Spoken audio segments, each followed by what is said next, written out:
In this lessons episode, explore how to navigate career reinvention and rediscover purpose, even in the face of adversity. Gain insights on aligning your passion with your work, finding fulfillment through serving others, and embracing the power of listening deeply and trusting the process to create a meaningful life.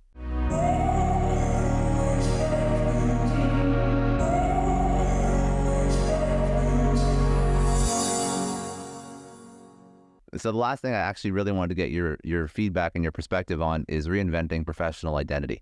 Because people struggle with this at all stages in their career. You are forced to do it, but a lot of people aren't forced to do it, but they're just hating their life and they don't know where to go. They hate the job that they're in. You literally had to, because you were never allowed to go into the military ever again, and you created a life of speaking, motivational speaker. Now you sort of spread the message. You help people sort of upskill themselves, understand how to deal with adversity, all these different leadership topics that are great, but obviously that's not what you thought you were going to be doing when you were young. So you come out of the hospital. How do you find out where you want to spend your time? How do you reinvent this professional identity that was taken away from you?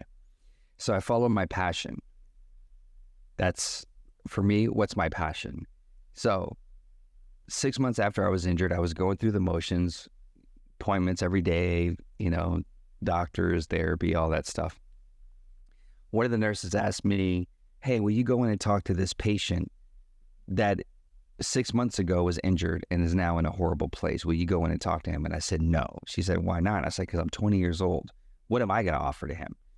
And she said, just go in and talk to him how things have gotten better for you. I was like, no freaking way. And she kept insisting. And finally I was like, okay, fine, I'll do it, right? Now, hindsight, looking back at it, that was the universe telling me, hey. So I'm like, fine, I'll do it. Just to get her off of my back. That was really the only reason I decided to do it. I opened the door to this hospital room. It's completely dark in this guy's room. And I'm like, it gives me that pit in my stomach. Oh, shit, he is not in a good place. And I was like, I can't leave. I opened the door. He knows I'm standing there. What would that look like if I just walked out? So I walked up to his bed and I introduced myself. And it was in that moment, man, that my definition of a conversation was redefined. I asked him about 4 or 5 questions, right? Sort of the general stuff. Where you from? How old are you? What unit were you in? What happened to you? What do you like to do? Stuff like that, surface stuff. And all of a sudden the dude took it from there and just started talking. Then 45 minutes later, I was like, hey man, all right, cool. It was good talking to you. Hey, I'm going to come back tomorrow. Are you okay with that? He's like, yeah, man, I'd love that. And I started to walk out of his room. But before I could exit the room, I noticed something. Remember, when I told you when I walked in the room, it was completely dark. As I was starting to exit the room, he turned the light on. And then when I looked back into the room, he actually was out of his bed opening the curtain. He was letting some light in their room. Again, it's not always these big reveals and signs that we should be paying attention to and looking for. It's simple things. That's a simple sign. And what I did is not ignore it. And I said, that was interesting. But I like the feeling that I got. And so what I mean, real quick, my definition of a conversation was redefined. I learned in that moment that a conversation does not consist of you speaking for 50% and me speaking for 50%. It means that if Scott's going to talk for 75% of the time, then I'm going to spend 75% of the conversation listening. And if I only speak 25%, that's okay. I spent 75 listening. So I exit the room. Instead of ignoring that, I go up, find the head doctor. I ask him if I can visit patients every day between my appointments. He says, of course, that'd be great. You have something that we don't have, experience. You're living this. So yeah. So I went every day in the afternoon into the evening and visited patients. I would knock on doors. I would walk in. I'd introduce myself. We'd start rapping. And literally I was just thought of like a walking, talking guide to this recovery process. This is what I've experienced. This is what's going to happen. This is what you have to do. That's all I did. But the thing, as much as I felt like I was giving them something, the thing that I discovered, they were giving me. A few weeks into doing this, I discovered one evening when I was walking back to my room, I had this really good feeling in my heart, man. And I just remember smiling and when I got to my room, I sat down, I just started thinking about, the visits and the conversations and the feeling. And I just thought, they gave me the thing that I thought I lost, the ability to serve. They gave me my purpose back.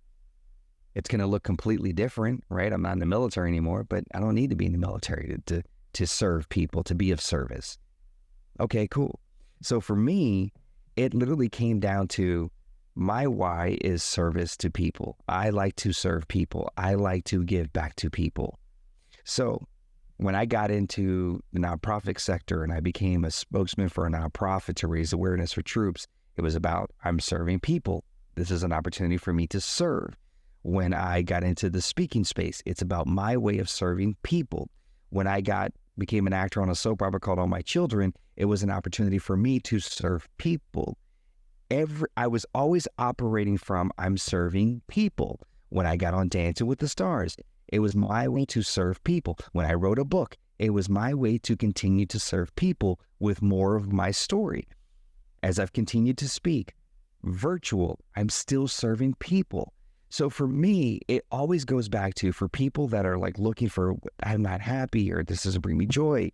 Well, what does make you happy? And when you identify the thing that makes you happy, also identify, why does that make you happy? Because it's not to say that you can't work in this job. It's just maybe you have to then realize that this job gives you the opportunity to, for example, if I'm all about people, this is no knock on accountants. I'm just going to throw something random out. But if I'm an accountant, right? And I've talked to accountants, and some of them will say like, oh, it's just kind of mundane. Just get, blah, blah, blah, blah, blah, blah. I answer a couple questions, blah, blah, blah. It's the same thing, right? Right? I've heard people say there's no adventure. Yeah, but for me, I love serving people.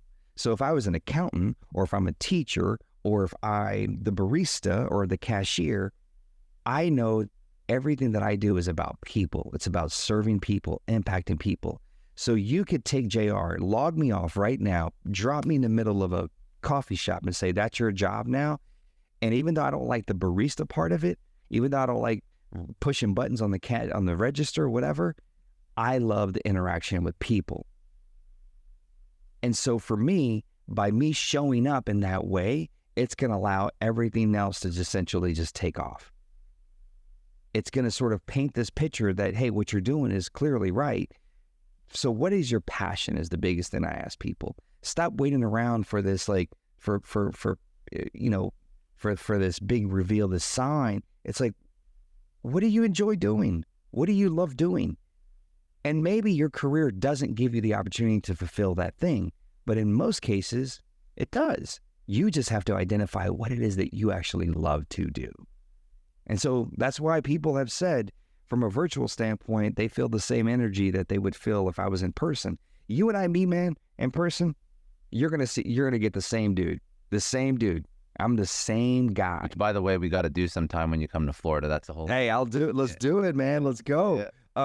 You got all the spots now that you've been there for a little bit. So, all the spots. I got all the food. I got the studio. I got the studio in Miami. I got all the food. Dude, you're going to have a good trip.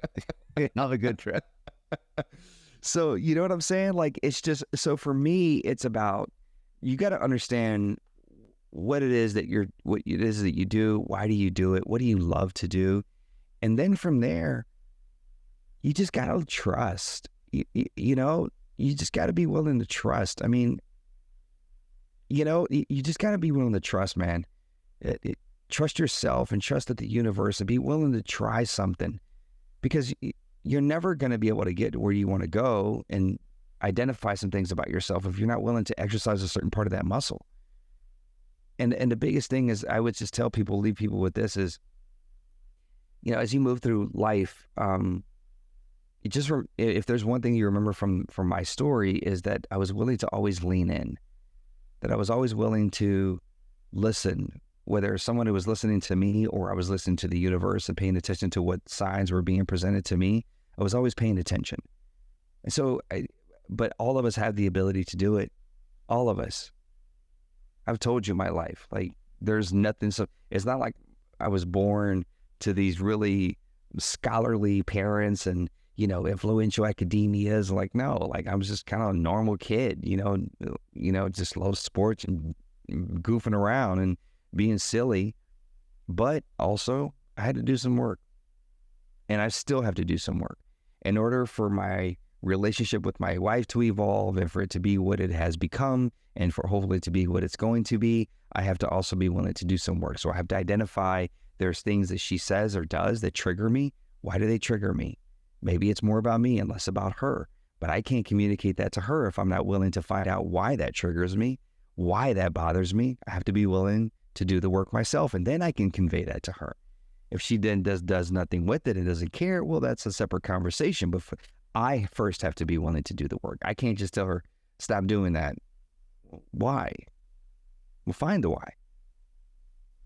Thanks for tuning in. If you found this valuable, don't forget to hit that subscribe button so you never miss an episode. And if you want to dive deeper into this conversation, check out the links in the description to watch the full episode. See you in the next one.